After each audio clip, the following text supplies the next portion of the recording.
Let me introduce myself real quick. So my name is Stephania Schirru.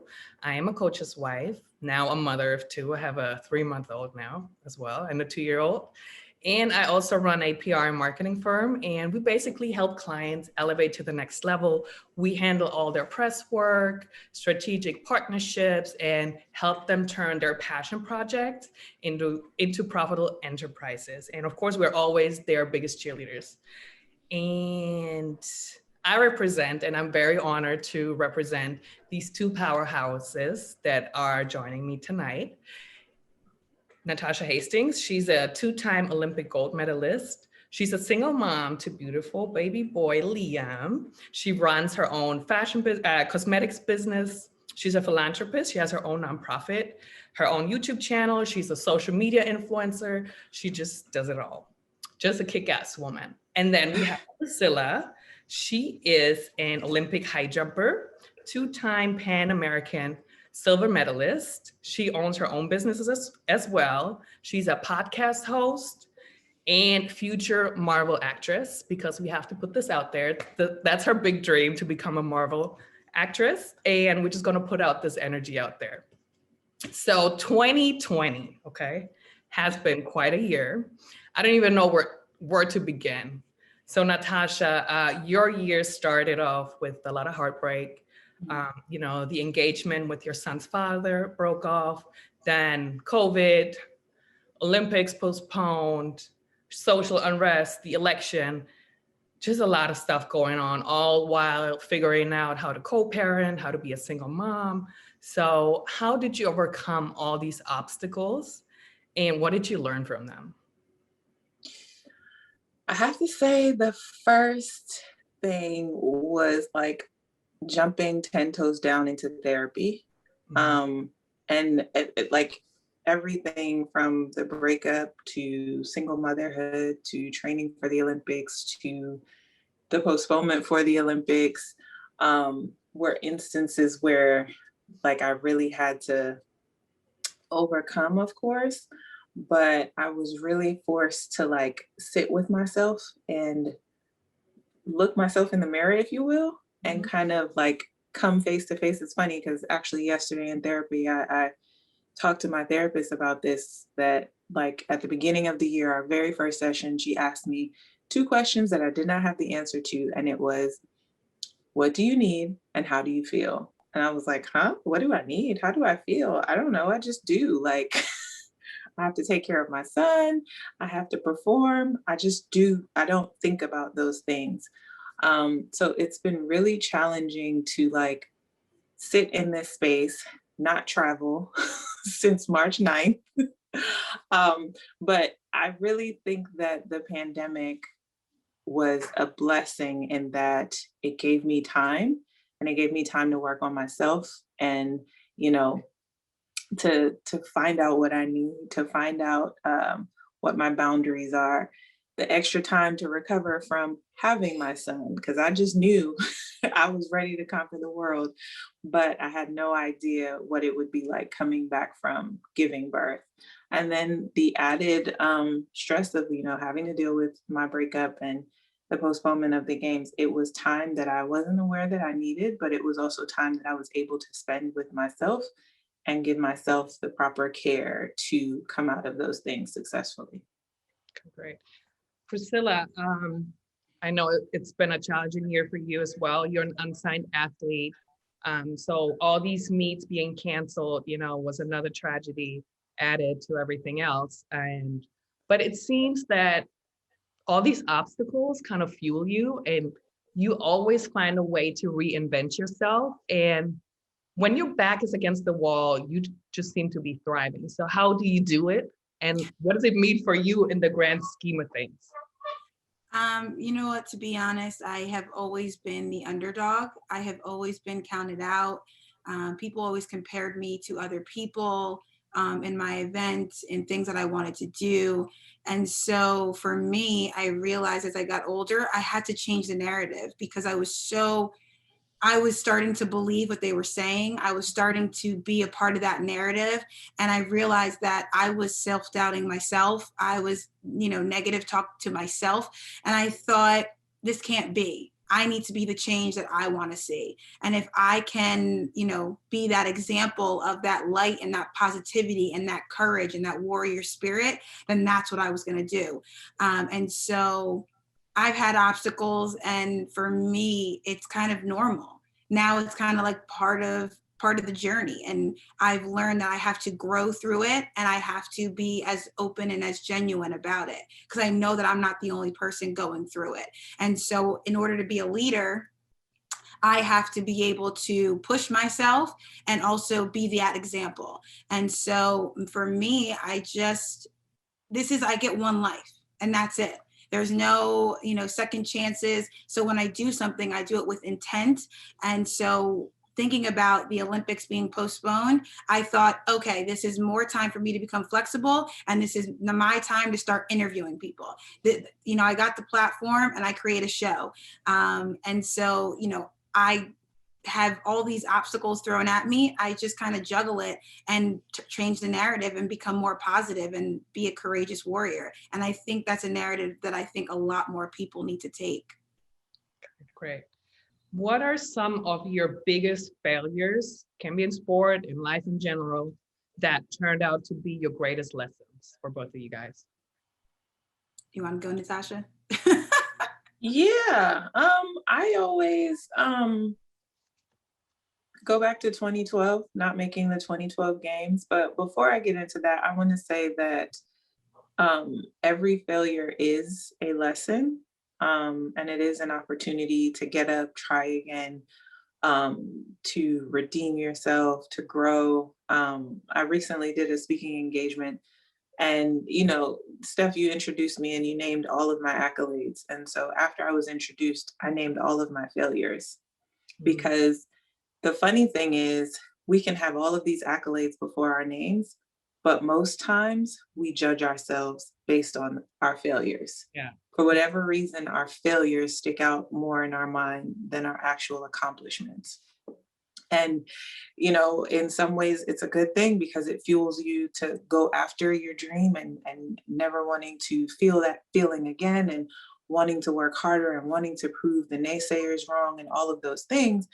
But it also contributes to the self-doubt that Priscilla was talking about, and speaking negatively to yourself. And if you're not careful, not believing in yourself, because you can get lost in those thoughts. So, again, I'll go back to 2012, where I didn't make the Olympic team. I was 26. So it was like, this is your prime. This is the time to make the team. And I was so upset. So much so that I walked home from the stadium, or walked back to the hotel from the stadium, which, if you know anything about me, I'm a sprinter. So long distances is not my thing, but obviously I was that upset. But that was the time that, like, okay, I can't be afraid to ask for help, which is something that I think in our community as Black women, but also as athletes, that we're afraid to ask for help. My mother introduced me to a sports psychologist that she had met in the stadium, and just starting that relationship and doing that work was the flip in how I was speaking to myself, and how my career basically turned right around. I mean, the very next year I was US champion, going from not making the team at all the year before. So, but it was really an opportunity for me to not give up on myself, and not be afraid to ask for the help that I needed in that moment. And by finding that strength, I was able to turn that failure into my biggest growth moment in my career and personally. What's your Priscilla?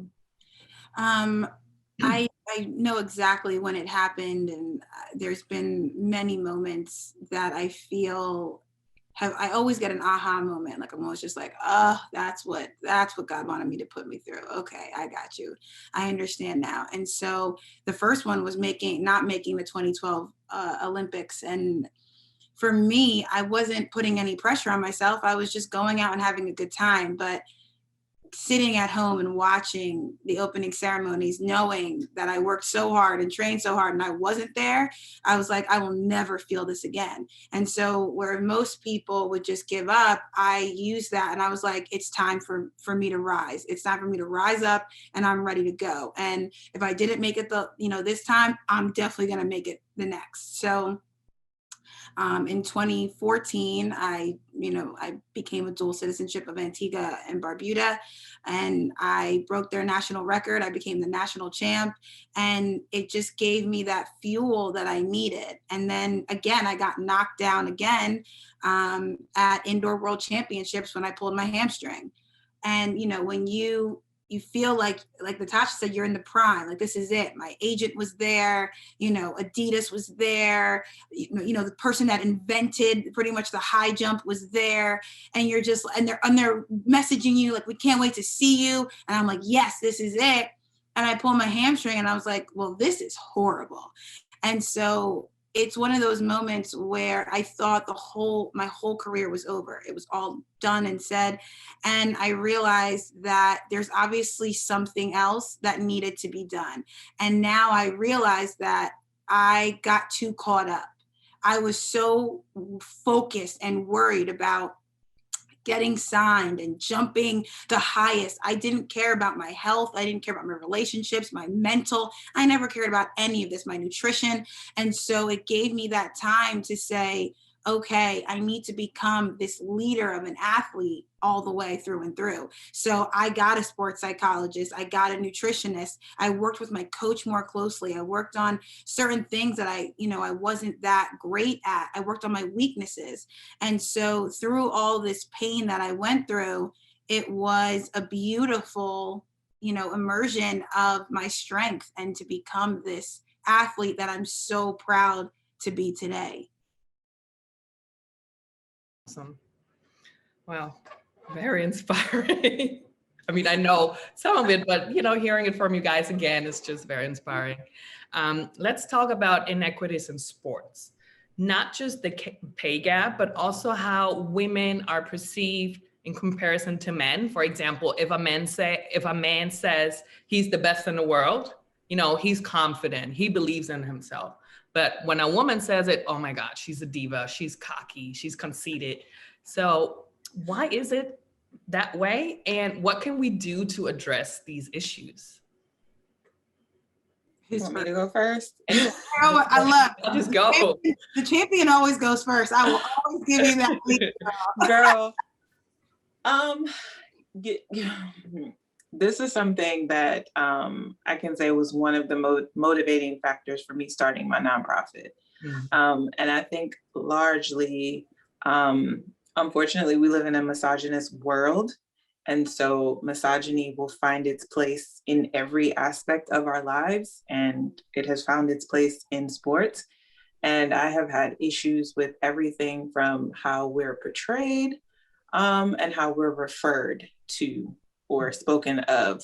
And, examples of something as simple as the commentators will refer to the male athletes by their last names, and we're the gals and Natasha. And there's even a difference in the level of respect and how they refer to us. But then also, I have taken the time to take a step back and look at who is telling our stories.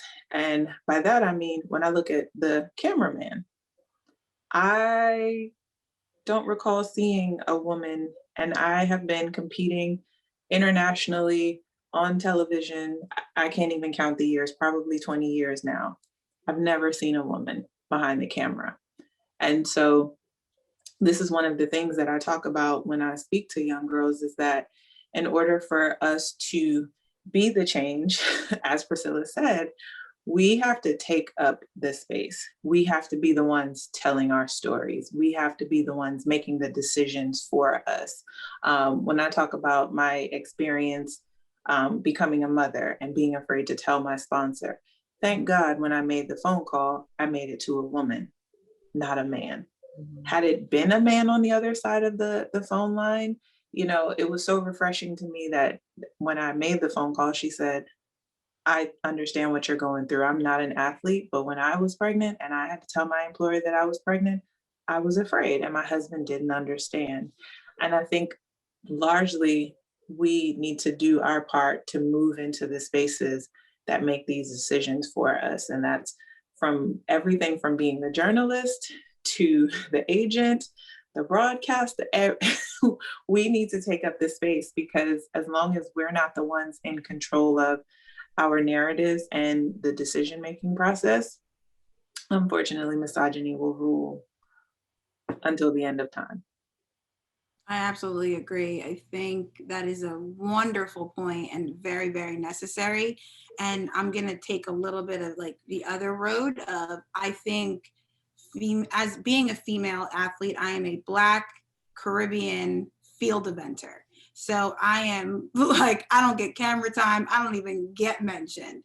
And so it's one of those things where for such a long time, I felt afraid, like I didn't deserve that spotlight. I didn't earn it. I didn't win. So I wasn't in the spotlight for that. And you see all these social media, accounts popping up, and it's just man after, look how high he can jump, or look how fast they went. And it's always just the female narrative is, oh, look how good she looks. Look how great, look at her body. I don't have time for that. So for me, I really want younger athletes and young female athletes to understand you belong there. You have a right to be there. Whether you got last or you got first, you earned that spot, you earned that lane, you earned that time on like the tape, you earned your time in the circle. That is your moment. And whether you're going for an interview, don't cower down, don't feel ashamed. Whether they call you over the top or a diva, you're talking to two divas right now. We have the 400 Hello. diva, and you got the high jump diva. I didn't call myself the high jump diva. That was not a name I gave myself. So if they're gonna, whatever you're gonna call me, fine, I'm gonna own it. And I'm gonna own it really well. And so I think that's something that also needs to change, is that women need to feel okay and very confident in a room with any man at any level, because most of the time, some people, they're not as qualified as you, but they make you feel that way. Don't ever let any kind of man make you feel any kind of way without your permission. And that's my take on it. Yeah, beautiful. Yeah, and talking about messaging, you two are both very conscious about what you put out there.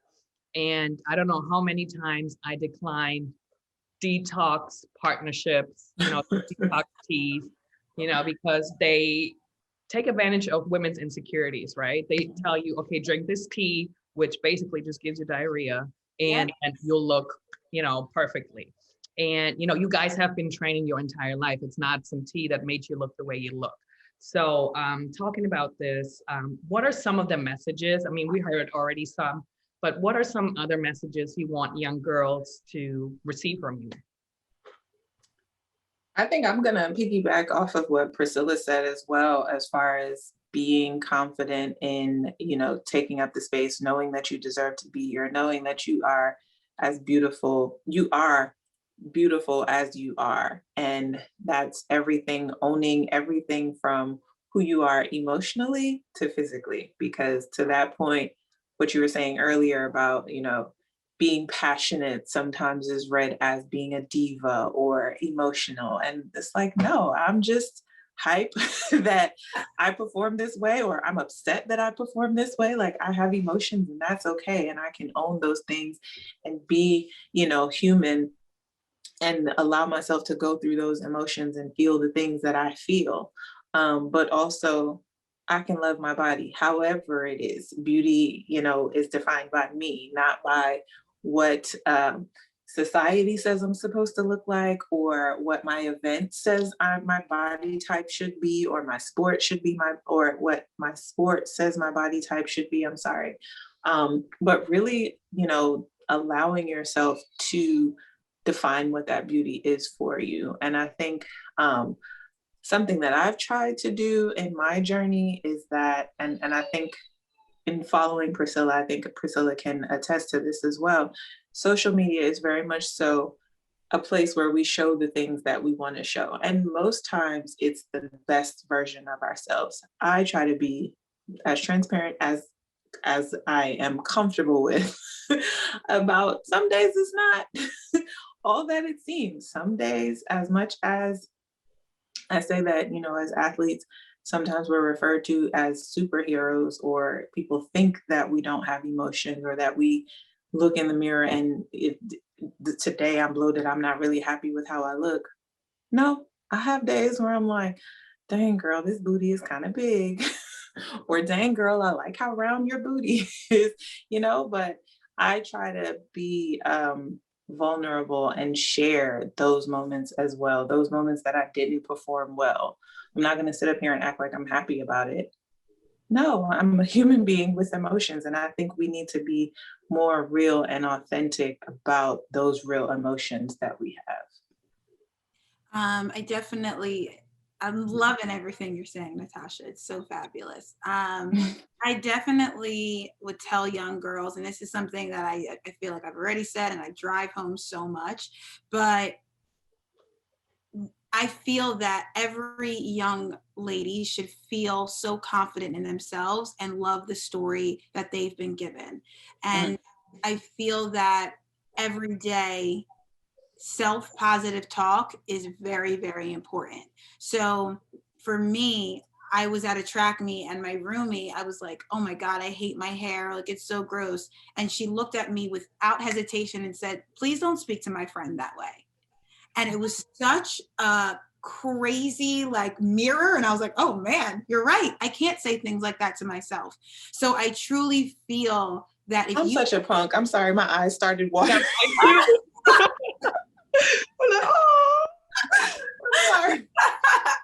But it was such a true moment. And it was one of those times where you don't realize what you're saying about yourself has power.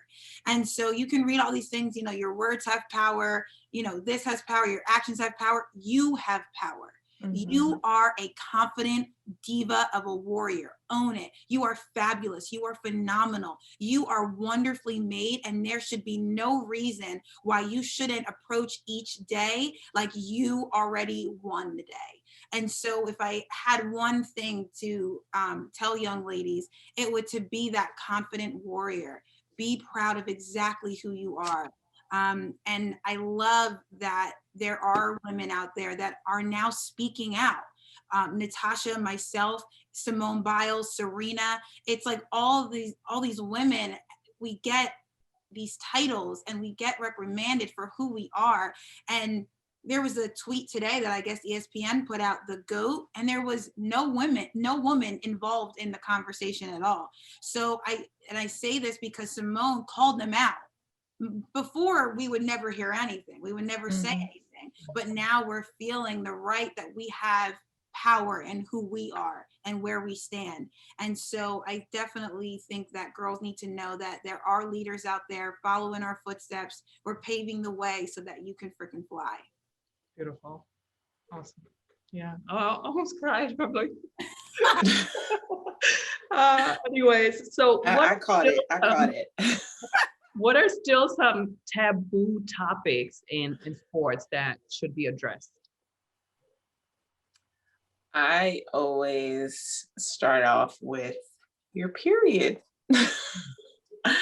And for everything from, it is a conversation that needs to be had in training settings because it can have an effect on your training from the aspect of injuries. I have noticed along my journey that the majority of my injuries have come closer to, or I can track it to a certain time in my cycle. And the fact of the matter is, we're still in a situation where there aren't very many female coaches. From my experience, I've only had male coaches. So how do you navigate that conversation with a man? And how do you comfortably navigate that conversation with a man? But the truth is, it's a part of life. We go through it every month. If we're not going through it every month, we need to be having that conversation because it's something that needs to be addressed, but it is something that has, it's taboo. And even as women, sometimes we don't want to talk about it. And it's like, but why? It's a part of life. It's something that we go through. It's a beautiful part of life. We need to be talking about this. So for me, that's one of the bigger taboo conversations, along with, I'm going to stick to the misogyny issue as well. I do want us to be respected just as much as the male athlete, because we're putting in just as much hard work as they are, and we're showing up and representing. So those would be the two things for me that I'm like, we need to put this on the forefront and educate ourselves about these things. I 2,000,000% agree with you. 2,000,000%. My period has messed me up so much. And my coach formerly was just like, all right, you just got to suck it up. That was it. Like, there was nothing else. And by the grace of God, 2 years ago, I got a new coach, and it was a female. And for the first time, I was like crying at practice, because the first thing she asked me was, how are you feeling? How are you doing? I was like, oh my, thank you so, like, I was so, because my coach, even before, he was like, I don't care about your feelings, get on the line, you got to get this done. There's nothing, like, and so that huge shift really changed the game for me. And I gain weight when I have my period. I get really, really sick. And then traveling with it. I mean, trying to time it, you know, all these things it's so difficult to, and it changes. You know what I mean? It's not like it stays the same every month. It comes and goes. It comes early, comes late, all that stuff. And secondly, because I deal with it personally, and I know so many people that do, is females getting sponsored. That's a big thing as well. I am a field eventer, and I have been for most of my life. And so knowing how many athletes are unsigned, who are especially African-American female athletes, that is a huge thing. I mean, you're signing certain people to 7-figure deals, and I'm getting $12,000 a year. There's a very big disparity in that. And I think, I'm not saying like I've won a gold medal, but I'm not a schmuck either. Like, I can hold my own. I've done some good things. And so I think that is something that people really don't want to talk about, because every time that I speak about it, they're like, oh, you're an Olympian, you must be a millionaire. I'm sorry, where? You think my weave would look like this? I probably would get a lot better if I had $1 million, you know? So it's one of these things that is so taboo, because nobody really wants to talk about it. But those are the two big things for me. All right. It is International Women's Day. Yes. Women run the world, that's for sure. Yes, we But do. often we are crippled by fear and self-doubt. So what advice do you give women to overcome these insecurities?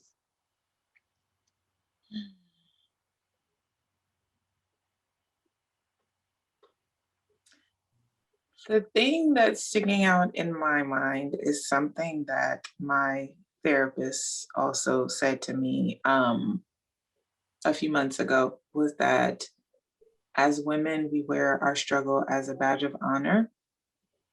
And it can be a good thing, but it can also be a bad thing. And most times it's a very bad thing, because, you know, again, we just push through and we just do because we just have to. But I think ultimately, sometimes that struggle makes you feel like you're not good enough, and like you can never get to that thing that it is that you're trying to get to, but ultimately you are. And I think a big message that I've been sitting with in the ghetto, 2020, that's what I call 2020. 2020 was the ghetto. 2021 is kind of starting off a little ghetto too, but 2020 was the ghetto.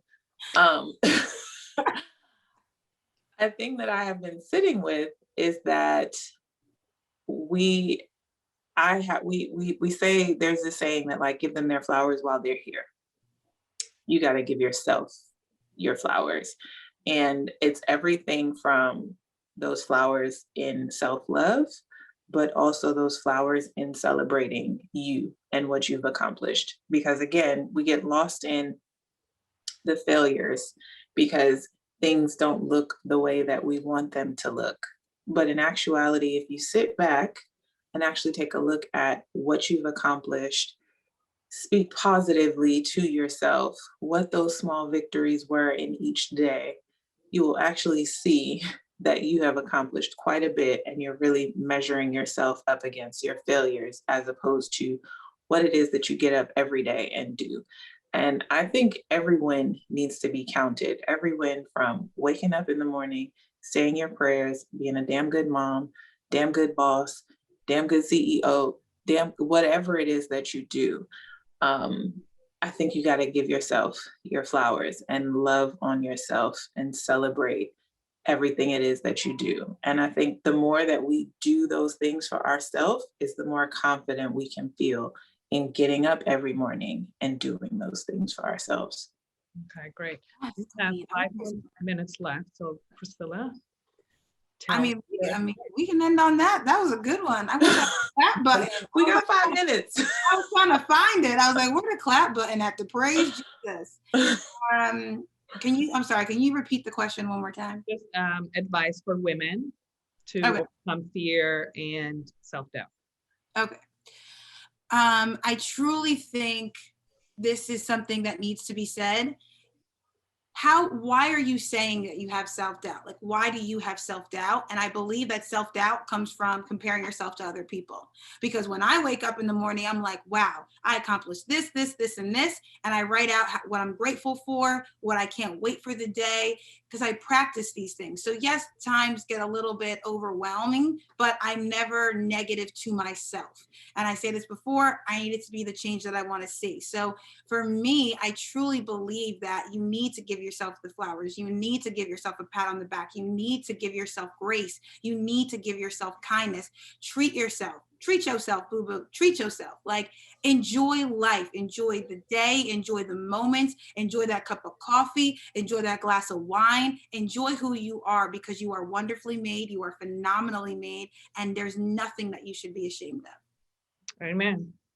Amen. I'm gonna go pour a glass of wine now. Ladies, thank you so much. It's been a pleasure. Just let the audience know, how can they connect with you? Where do they follow you, et cetera, et cetera?